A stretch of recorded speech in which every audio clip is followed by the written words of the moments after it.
Imagine this. You're sitting across from a 76-year-old woman who's lived through wars, heartbreaks, and triumphs.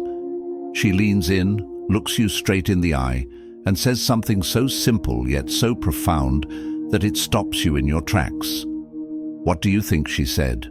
And more importantly, what can her words teach you about living a life of peace, purpose, and resilience?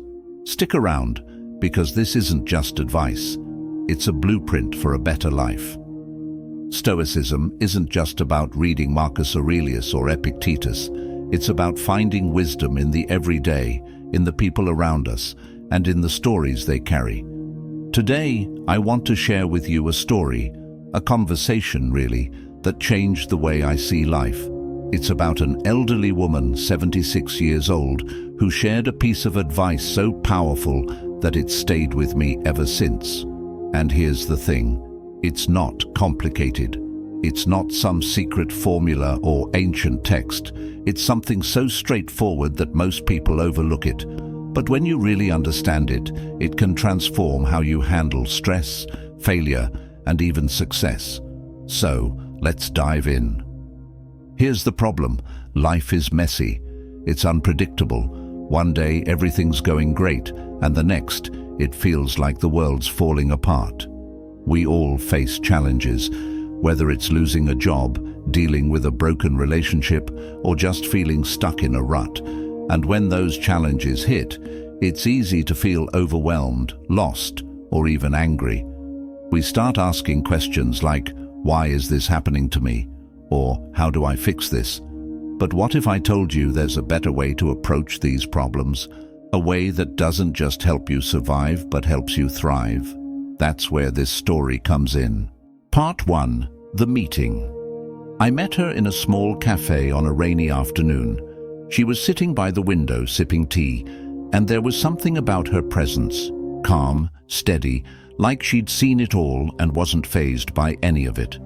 We started talking, and before I knew it, she was sharing stories from her life. Stories of loss, love, and everything in between. But there was one moment that stood out. She said, "You know, life isn't about what happens to you. It's about what you do with it." At first, it sounded like something you'd read on a motivational poster, but the way she said it, the way she lived it, made it hit differently. Part 2. The wisdom. She explained that most of us spend our lives reacting to things, good or bad. When something good happens, we celebrate. When something bad happens, we panic. But she said the key is to pause, to take a step back and ask yourself, what can I control here, and what can't I control? She called it the art of letting go. Not in a passive way, but in a way that frees you to focus on what really matters.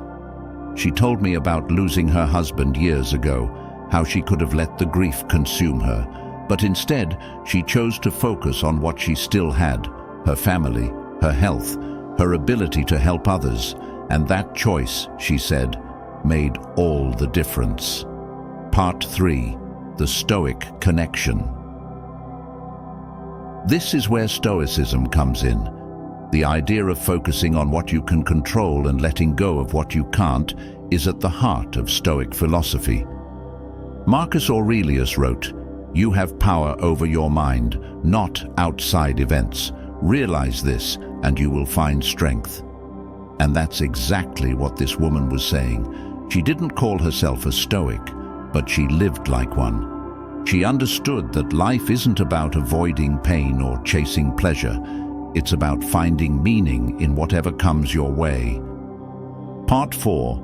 The application. So, how do we apply this in our own lives?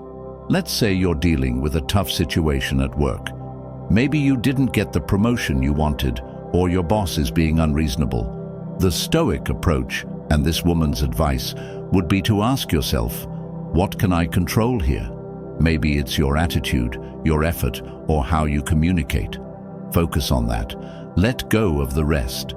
It's not easy, but it's powerful, and the more you practice it, the more resilient you become. Part 5.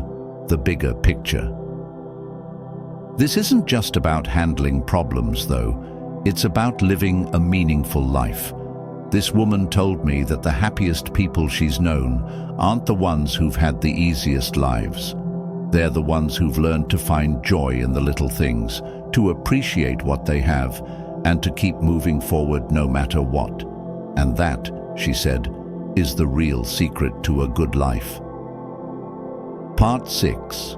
The Power of Perspective. She also shared something that blew my mind. She said, "Most of the things we worry about never even happen. We spend so much time imagining the worst-case scenarios, but when was the last time your worst fear actually came true?" This hit me hard because it's so true. We create so much unnecessary stress by overthinking. Stoicism teaches us to focus on the present moment, not the what-ifs. This woman lived that principle every day. She didn't waste energy on things she couldn't control. Instead, she focused on what was right in front of her, whether it was a good book, a conversation with a friend, or even just the taste of her tea. It's a reminder that perspective is everything. If you can shift how you see a situation, you can change how you feel about it. Part 7. The Legacy of Wisdom. Finally, she left me with this thought. When you're gone, people won't remember what you owned or what you achieved. They'll remember how you made them feel. This is the essence of Stoicism, living a life of virtue, kindness, and purpose. It's not about accumulating wealth or status. It's about the impact you have on others. This woman's legacy wasn't in material things. It was in the wisdom she shared, the love she gave, and the example she set. And that's something we can all strive for, no matter where we are in life. Here's the moment that really stuck with me. She leaned in and said, "You know, when you're my age, you realize that life isn't about the big moments. It's about the small ones, the quiet mornings, the laughter with friends, the feeling of the sun on your face. Those are the things that matter, and if you can learn to appreciate them, no matter what's happening around you, you'll be just fine." That's when it clicked for me. Stoicism isn't about being emotionless or tough. It's about finding peace in the present moment, no matter what. So what's the takeaway? Life is going to throw challenges your way, some big, some small. But the key is to focus on what you can control, let go of what you can't, and find joy in the little things. It's not always easy, but it's worth it. And if a 76-year-old woman can do it, so can you. If this resonated with you, hit that subscribe button. Let's keep exploring life's big questions together.